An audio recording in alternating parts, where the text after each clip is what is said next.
وجاہدہم بہ جہادا کبیرا۔ میں نے تبلیغی جماعت کے ایک بزرگ سے پوچھا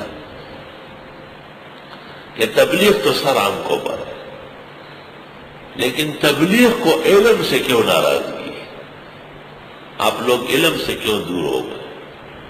تو اس نے کہا واہ، ہم جیسے عالم تو کہیں ہے ہی نہیں۔ میں نے کہا میں یہی کھیلوانا چاہتا تھا۔ میں نے کہا حدیث کی کتابوں میں ہر باب موجود ہے، کتاب و تبلیغ نہیں ہے، یہ کیا وجہ ہے؟ تو کہنے لگے ہم محدثین کی تبلیغ نہیں کر رہے ہیں، ہم صحابہ کی تبلیغ کر رہے ہیں۔ میں نے کہا یہ پہلی جہالت ہے، محدثین نے گھر سے نہیں بنایا، صحابہ و تابعین کے دین کو آگے بڑھایا۔ میں نے کہا یہ پہلی جہالت ہے۔ پھر میں نے سمجھایا کہ یہ جو جہاد کے ابواب ہے، کتاب الجہاد و کتاب یہ اصل میں تبلیغ ہے۔ اللہ اکبر۔ میں ہرات میں تھا، مولانا یار محمد خان وہاں کے گورنر تھے، یہاں طالب علم رہے، تو مجھے کہا ایک وقت میں اجازت ہے، تبلیغی جماعت آئی ہے امام راضی کی مسجد، اور حکم ہے امیر المومنین کا کہ ہر کمانڈر اور گورنر تبلیغی جماعت کے ساتھ ایک وقت لگائے۔ تو ہم بھی چلے گئے، آخر سے مغرب تک وہ شریک ہوا۔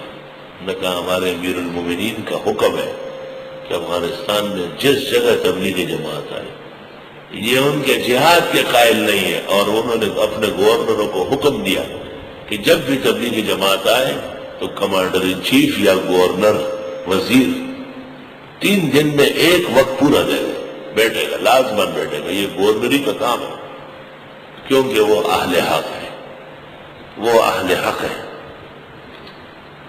وَجَاهِدُهُمْ بِهِ جِهَادًا كَبِيرًا، اور جہاد کیجئے ان کفار کے ساتھ اس قرآن کے ذریعے، جہاد بڑا۔ کسی صورت کا مکی ہونا یہ اس بات کی دلیل نہیں ہے کہ اس میں کوئی آیت مدنی نہیں۔ تھوڑی بات، مدنی صورتوں میں مکی آیات اور مکی صورتوں میں مدنی آیات ممکن ہے، اور مکہ مکرمہ میں جہاد کا ذکر نہ ہو یہ بھی تفسیر کے اصول کے خلاف ہے۔ جہاد 2 قسم کا ہے، ایک تیاری جہاد ہے، جب بالفعل جہاد کا ماحول نہ ہو تو ہر شخص اپنی جگہ ریڈی رہے، تیار رہے۔ مولانا عبید اللہ سندھی نے لکھا ہے شاہ ولی اللہ کی سیاسی تحریک میں کہ مجھے ڈاکٹر انصاری کے گھر پر دہلی میں شیخ الہند نے بلایا، اور جب میں آیا تو مجھے کہا کابل جاؤ، چلو کابل، وہاں بیٹھ کے کام کرو۔ میں حیران ہو گیا، کابل میرے لیے غیر مانوس علاقہ ہے، میرا کابل سے کیا واسطہ ہے؟ لیکن استاذ شیخ الہند کا حکم ہے، ہم کبھی استاذ کا حکم نہیں ٹھہرتے۔ عبید اللہ کہہ رہے، میں چلا گیا۔ جب میں کابل پہنچا تو یہ دیکھ کر حیرت ہوئی کہ وہاں کام ہو چکا ہے لیکن بکھرا پڑا ہے، اور حضرت شیخ الہند کا ایک نسبت بردار چاہیے جو بکھرے ہوئے کام کو یکجا کرے۔ وَجَاهِدُهُمْ بِهِ جِهَادًا كَبِيرًا۔ اللہ اکبر۔ شیخ الہند نے اور ان کے رفقا نے انگریز کے خلاف اتنا زبردست مسلسل جہاد کیا کہ ہر وہ شخص جو انگریز کا پٹھو ہو یا انگریز کی طرف دین و مسلمانوں کو نقصان دے تو یہ حضرات ان کے مقابلے میں میدان میں آتے ہیں۔ وَجَاهِدُهُمْ بِهِ جِهَادًا كَبِيرًا۔ جہاد ایک بالقوہ ہے، صلاحیت پیدا کرنا، اور ایک جہاد بالفعل ہے۔ جہاد بالفعل کے اوقات مختصر ہوتے ہیں لیکن بالقوہ کے بہت زیادہ ہوتے ہیں، تو وَجَاهِدُهُمْ بِهِ جِهَادًا كَبِيرًا، اور آپ جہاد کریں ان کے ساتھ، یعنی صلاحیت جہاد کی پیدا کریں، قوت جہاد کی پیدا کریں۔ اس وقت یہ جہاد ہے کہ اسلامی سربراہان امریکہ کے ساتھ بنا کے رکھے، امریکہ کے ساتھ بنا کے رکھے، اور اس ٹیکنالوجی، ایٹمز اور جدید ہتھیار تک، سائنس تک پہنچے جن کی وجہ سے وہ لمحوں میں دنیا کو تباہ کرتے ہیں، وہاں تک پہنچنے کی کوشش کرے۔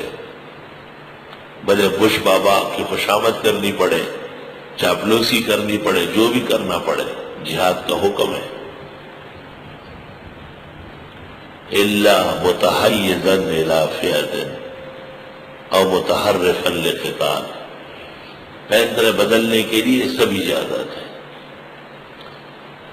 یہ مضمون کمزور صلاحیت کا طالب نہیں سمجھ سکتا۔ چنانچہ ویتنام نے امریکہ کی پٹائی لگائی، اور ایسی پٹائی لگائی کہ ان کو جان بچانی مشکل ہو گئی۔ 212 سال تک امریکہ نے انتظار کیا۔ 212 سال بعد امریکہ اور ویتنام کی جنگ ہوئی، اور ویتنام کی اینٹ کو اینٹ سے بجا دی۔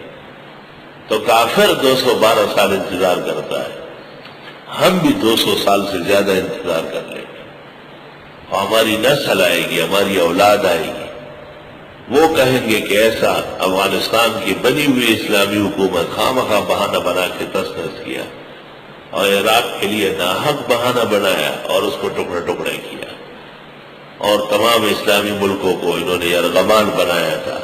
اب امریکہ کو کہے گا آؤ میدان میں،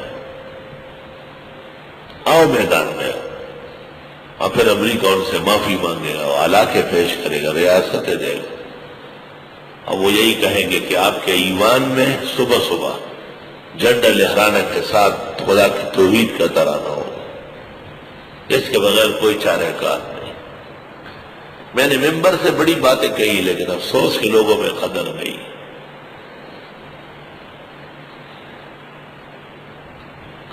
وَجَاهِدُهُمْ بِهِ جِهَادًا كَبِيرًا، اور جہاد کریں لوگوں کے ساتھ اس قرآن کے ذریعے جہاد بڑا۔ قرآن روزانہ لڑنے کا نہیں کہتا، قرآن تیاری کا کہتا ہے۔ پہلے انفال آئی، تیاری کی، پھر توبہ آئی، بیزاری کی۔ تیار رہنا بہت ضروری ہے، اور مفسرین نے اس پر اتفاق نقل کیا ہے امت محمدیہ کا کہ جب مطلوبہ ہتھیار موجود نہ ہو تو جہاد فرض نہیں ہے، یعنی بالفعل جہاد فرض نہیں ہے، اور بالقوہ جہاد وہ تو ہر وقت فرض ہے۔